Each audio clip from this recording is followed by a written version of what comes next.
Federal Belgia untuk pertama kalinya menangkap 2 tentara Israel yang sedang bepergian ke negara NATO tersebut. Kedua serdadu Zionis itu ditangkap atas tuduhan melakukan kejahatan perang di jalur Gaza, sebagaimana yang diadukan 2 kelompok hak asasi manusia atau HAM.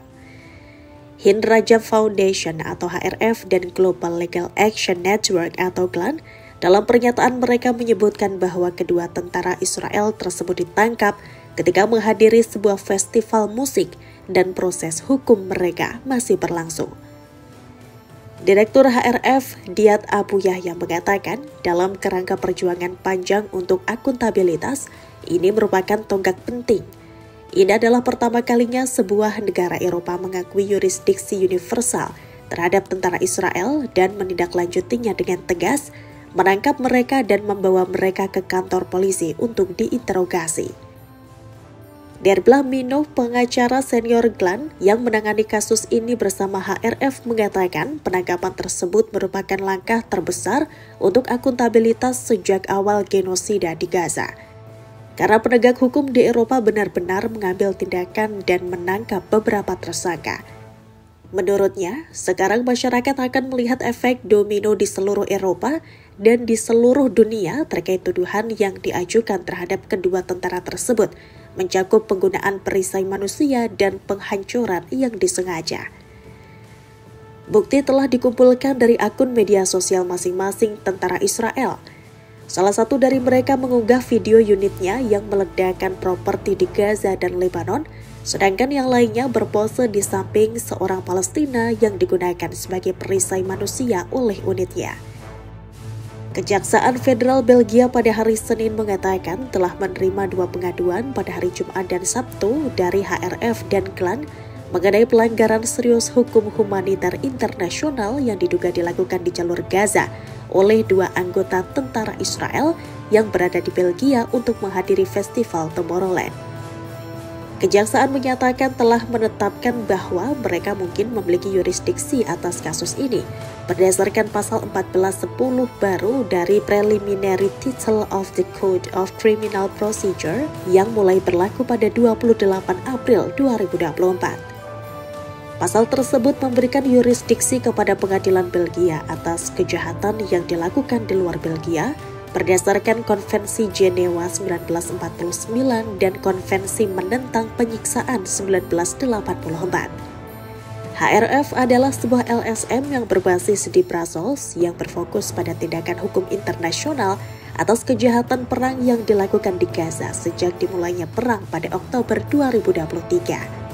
Pendirinya, Diat Abu Yahya, mengatakan bahwa mereka memiliki lebih dari 8.000 bukti yang mendokumentasikan kejahatan perang oleh tentara Israel di Gaza. Mereka juga telah mengajukan puluhan komplain yang mendesak penggunaan prinsip yurisdiksi universal terhadap anggota IDF dari Brasil hingga Belgia, bahkan dari Prancis hingga Afrika Selatan. Sekitar 50 keluhan resmi telah diajukan ke pengadilan berbeda, walau belum ada penangkapan formal sejauh ini. HRF telah menindaklanjuti kasus-kasus kejahatan perang terhadap tentara dan pejabat Israel di Eropa dan Amerika Latin, tetapi ini adalah pertama kalinya upaya mereka berujung pada penangkapan.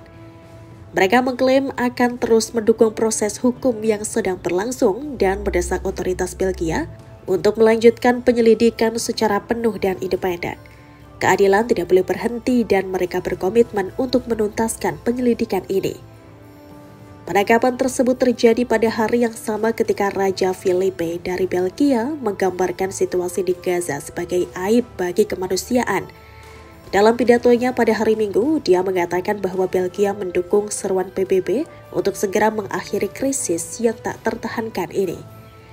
Meskipun peristiwa di Belgia tidak berujung penahanan, integrasi langsung oleh lembaga yudikatif Eropa menunjukkan bahwa perlindungan otomatis bagi tentara Israel di luar negeri tidak lagi sepenuhnya aman. Israel mungkin masih memiliki kekuatan diplomatik untuk melindungi warganya, namun presiden bahwa hukum asing bisa diaktifkan menjadi kenyataan. Saat ini Belanda dan beberapa negara telah menyatakan komitmen untuk menegakkan ICC warrants. Sementara itu, langkah seperti mengusir tentara berseragam atau menolak masuk ke Pangkalan jika terbukti ada tindakan luar hukum adalah skenario yang tidak bisa mereka abaikan lagi. Sementara Israel merespon dengan mulai mengeluarkan pedoman internal kepada personel militer mereka agar lebih berhati-hati dalam posting media sosial. Mereka paham bahwa exposure publik bisa menjadi bukti hukum yang sah. Fenomena ini menandakan titik jenuh bahwa institusi militer Israel yang dulu tak tergoyahkan, kini terkena kritik internal dan eksternal. Dari protes domestik hingga permintaan pertanggungjawaban hukum di luar negeri. Solidaritas ekstremis internal menambah tekanan pada struktur demokrasi dan supremasi hukum Israel. Walaupun Israel bukan anggota NATO, banyak negara anggota aliansi tersebut sudah menerapkan tantangan hukum terhadap tentara Israel. Apakah Israel mulai goyah? Tidak secara militer atau ekonomi, namun legitimasi moral dan diplomatiknya di hadapan masyarakat internasional kian teruji. Ketika bahkan negara sekutu potensial seperti Jerman dan Prancis mulai memperhatikan mandat universal yurisdiksi, Israel menghadapi dilema. Apakah mempertahankan kebijakan lapangan yang dipersoalkan hukum internasional atau memperkuat norma hukum global yang mendiskusi legitimasi mereka? Penangkapan ini merupakan simbol bahwa Israel yang selama ini menjadikan narasi keamanan sebagai tameng, sekarang menghadapi ancaman reputasi di hadapan hukum universal. Israel tidak di bawah otoritas NATO, namun jika negara anggota NATO menindak militer Israel, maka Israel sedang kehilangan ruang aman diplomatiknya di dunia barat. Kita melihat betapa wajah global Israel mulai berubah. Bukan lagi sekedar sekutu kuat Amerika Serikat, tetapi negara yang tindakannya bisa dipermasalahkan secara hukum oleh masyarakat global, termasuk oleh negara-negara Eropa. Penangkapan sementara di Belgia dan tantangan legal internasional terhadap tentara Israel bukan memperlihatkan kekuatan, tetapi ketegangan. Dari protes internal terhadap tentara di Pangkalan, kebocoran di media sosial, hingga langkah hukum asing, semua memperlihatkan bahwa Israel tidak lagi kebal terhadap hukum internasional. Sebelumnya, Inggris bersama dengan Kanada, Australia, Selandia Baru, dan Norwegia mengumumkan pemberlakuan sanksi terhadap dua menteri kabinet Israel sayap kanan ekstrem, Itamar Ben-Gvir dan Bezalel Smotrich, Selasa 10 Juli. Kelima negara tersebut menuduh para menteri tersebut telah berulang kali memprovokasi kekerasan terhadap warga Palestina di tepi barat. Sanksi yang dijatuhkan mencakup pembekuan aset dan larangan perjalanan, serta ditujukan langsung kepada Ben-Gvir, Menteri Keamanan Nasional, dan Smotrich, Menteri Keuangan yang diketahui juga merupakan pemukim di tepi barat.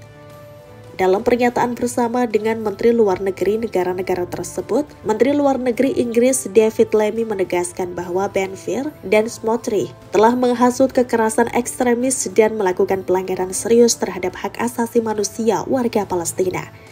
Dirinya menegaskan tindakan seperti itu tidak dapat diterima dan harus dipertanggungjawabkan. Dua sumber yang mengetahui langsung hal ini mengungkapkan bahwa sanksi yang diterapkan meliputi pembatasan finansial yang ditargetkan serta larangan perjalanan. Dalam pernyataan bersama, para menteri luar negeri dari kelima negara menegaskan bahwa tindakan sanksi ini difokuskan untuk membendung kekerasan oleh pemukim Israel di tepi barat dan ditujukan hanya kepada individu-individu yang menggoyahkan keamanan Israel sendiri. Namun demikian, dalam pernyataan tersebut juga dinyatakan bahwa langkah-langkah tersebut tidak dapat dilepaskan dari situasi yang terjadi di Gaza. London juga mengambil langkah drastis dengan menggantung pembicaraan perdagangan bebas dengan Israel karena kebijakan sangat keterlaluan yang diterapkan Israel di tepi barat dan Gaza. Pemerintah Inggris juga mengumumkan sanksi tambahan terhadap pemukim-pemukim di tepi barat. Tak lama setelah pengumuman itu, Menteri Luar Negeri Israel, Gideon Sa'ar, mengecam langkah tersebut dengan menyebutnya sangat keterlaluan dan menyatakan bahwa pemerintah Israel akan mengadakan pertemuan langsung pada awal pekan depan guna menentukan langkah balasan. Sementara itu, Bezalel Smotrich yang berbicara pada acara peresmian pemukiman Yahudi baru di lereng Bukit Hebron dengan sinis menyatakan bahwa ia merasa sanksi terhadap langkah Inggris. Menteri Luar Negeri Amerika Serikat Marco Rubio justru menuntut penarikan sanksi tersebut dan memperingatkan bahwa langkah ini tidak akan mendukung upaya yang dipimpin Amerika Serikat untuk mencapai gencatan senjata di Gaza, mengakhiri konflik, dan membebaskan sandera yang telah diculik oleh militan Hamas dari Israel 20 bulan lalu. Sebagai bagian dari respon global terhadap dinamika global, Amerika Serikat juga memberlakukan sanksi terhadap sebuah organisasi hak asasi manusia terkemuka Palestina, serta 5 kelompok amal di Timur Tengah dan Eropa. Sanksi tersebut dijatuhkan dengan tuduhan mendukung militan Palestina termasuk kelompok Hamas. Langkah ini seolah merupakan reaksi dari rangkaian tekanan internasional.